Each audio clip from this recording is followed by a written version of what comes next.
Bonjour et bienvenue dans ce nouveau podcast Théapios pour devenir soi. Les beaux jours approchent, la chaleur elle se fait sentir et c'est vrai que cette période elle est aussi propice au changement. Et aujourd'hui j'avais envie de simplement faire un podcast de bien-être pour vous donner quelques petites astuces, quelques petits conseils pour vous changer les idées. Parce que même si l'été approche et l'envie de s'amuser, de se détendre est grandissante, parfois c'est un petit peu compliqué aussi dans le quotidien. Alors la première chose que je vais vous dire pour vous changer les idées, eh bien tout simplement, c'est d'éloigner vos pensées négatives. C'est de affronter ses peurs, comme d'habitude, et puis la meilleure façon de changer ses idées, c'est d'affronter ce problème qui occupe son esprit. Plutôt que de l'éviter, même si c'est une idée anxiogène qui revient, qui vous hante, eh bien il faut essayer de l'affronter pour justement, peut-être pas en régler le problème, mais au moins arrêter de ruminer ces pensées anxiogènes qui devient une habitude mentale. C'est quelque chose qu'il faut quelque part combattre et rechercher l'origine de cette pensée qui vous angoisse. Et puis après, eh bien, vous faites moins de soucis pour ce sujet parce que vous l'avez quelque part traité et analysé. Donc, identifiez cette peur, la base de votre angoisse. Imaginez un scénario possible pour vous en libérer. Laissez-vous aller, oublier et rejeter cette pensée. On peut aussi fixer un temps d'inquiétude à ne pas dépasser. Alors vous allez dire ça c'est complètement farfelu. Non, ça veut dire que vous pouvez vous dire tiens pendant 10 minutes, je vais en effet me poser des questions sur cette angoisse, sur cette peur, sur ces pensées négatives. Je vais ruminer. Comme ça, je vais bien dire les choses qui me dérangent. Je vais bien y réfléchir pour régler ce problème. Vous prévoyez, je sais pas moi, 20-30 minutes par jour pour réfléchir à ce qui vous inquiète. Et le reste du temps, eh bien, vous pensez à autre chose. Donc vous programmez en fait une plage d'inquiétude assez tôt dans la journée, comme ça vous permet après de vous libérer le reste du temps dans la journée. On peut essayer aussi des méthodes, on va dire, dites de méditation, méditative, où vous prenez un petit temps pour écouter de la musique, vous détendre. Vous pouvez écouter un podcast qui va vous permettre aussi de vous apaiser. Donc ça aussi, c'est possible de prendre un temps de méditation, de pause, de yoga, de pilates, de stretching, d'étirement, enfin faire quelque chose où vous allez être en même temps détendu et que vous allez vous occuper.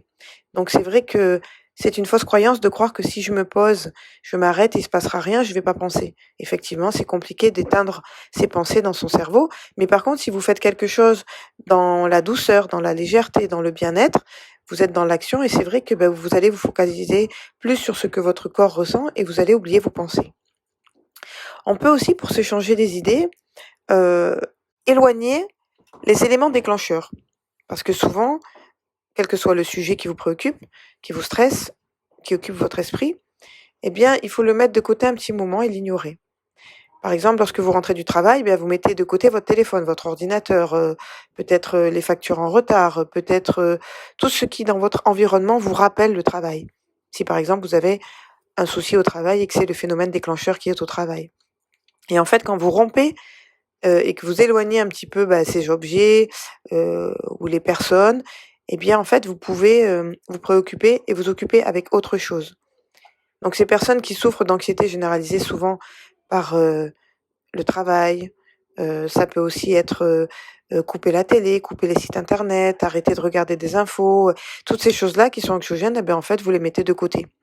Et peut-être, ce serait intéressant bien d'aller prendre l'air, de profiter d'un temps pour simplement marcher quelques instants, je sais pas, au bord de mer, dans une forêt, quelque part. Vous prenez le temps de prendre l'air, un bon bol de bien-être, de plein air pur, sans ressasser vos soucis. Vous pouvez même marcher dans l'herbe, regarder les arbres, toutes ces choses-là, aller près d'un lac. En fait, vous allez chercher de la sérénité dans votre esprit parce que ces endroits, ils sont propices à amener cette sérénité. Voilà. On peut aussi écouter de la musique. Ça, c'est quelque chose qui permet de détendre parce que je me concentre sur ce que je suis en train d'écouter et cette musique, elle peut m'apporter du bien-être ou alors me donner la pêche pour avoir envie, justement de faire quelque chose. Si je prends des chansons avec des rythmes lents, effectivement, il y a des études qui ont été prouvées que cet état un petit peu méditatif, hypnotique, on peut dire, va réduire le stress et l'anxiété. Et puis vous pouvez aussi vous détendre, simplement en écoutant des chansons que vous aimez bien, voilà, peut-être en chantant des paroles, voilà, ça fait que votre esprit, en fait, il va vagabonder sur autre chose et vous allez redécouvrir une autre sensation. Après, ce qu'il y a aussi d'efficace, c'est de se concentrer sur, quelque chose, sur une autre chose. Alors, je sais que certains me diront, bon, moi j'adore lire. À partir du moment où je prends un bouquin, effectivement, je suis concentrée dans mon livre et je zappe et j'oublie tout ce qu'il y a autour. Donc, peut-être qu'un livre, ça peut être une bonne chose, peut-être que dessiner, peut-être que colorier, peut-être que fabriquer quelque chose, je sais pas moi, faire de la poterie, faire de la mosaïque, jardiner, vous voyez? Quand vous vous concentrez sur autre chose, eh bien votre esprit, il est obligé d'avoir cette attention sur ce que vous êtes en train de faire et ça vous permet de vous changer les idées. Après bon, effectivement, il y a la pratique sportive. Faire du sport, ça va aussi vous permettre de vous défouler et de libérer, cette, endomorphine qui va faire du bien, hein, du bonheur. Donc vous allez aussi vous ressentir, plus apaisé, plus détendu si vous pratiquez une activité sportive. Peu importe le niveau, hein, que ce soit de la marche active jusqu'à un cardio, un workout à fond, votre corps va ressentir du bienfait. Après, il y a aussi quelque chose qui est important. Souvent, quand on est très occupé, très enclin à avoir des pensées négatives et tout ça, on peut aussi, se rapprocher pour faire du bénévolat. Parce que c'est vrai que c'est quelque chose qui, d'aider les autres, en fait, ça vous donne du sens à votre vie, à faire des choses. Vous pouvez aussi, cuisiner, essayer une nouvelle recette, tenter quelque chose que vous ne savez pas faire. Vous prenez le temps de vous concentrer sur autre chose. Vous pouvez fabriquer quelque chose. Recycler des objets, mettre en place, quelque chose, je sais pas moi, recustomiser un meuble, faire des collages, prendre des photos, enfin vous pouvez, tenir un journal, faire de l'écriture, il y a tellement de choses qui vous permettent aussi de passer à autre chose, en se concentrant sur autre chose. Après certaines personnes aussi aiment faire le ménage, parce que faire le ménage, vous allez nettoyer tout ce qu'il y a autour de vous et ça va quelque part purifier votre intérieur parce que vous nettoyez, vous aménagez. Aussi, il y a des gens qui aiment ranger des armoires, tout ça, donc ils trient les choses et ils organisent tout ça, ils rangent les choses dans les armoires, donc ce qui fait qu'ils vont arranger à l'intérieur d'eux-mêmes leurs idées, les structurer. Et puis enfin, j'ai envie de vous parler de la sociabilisation.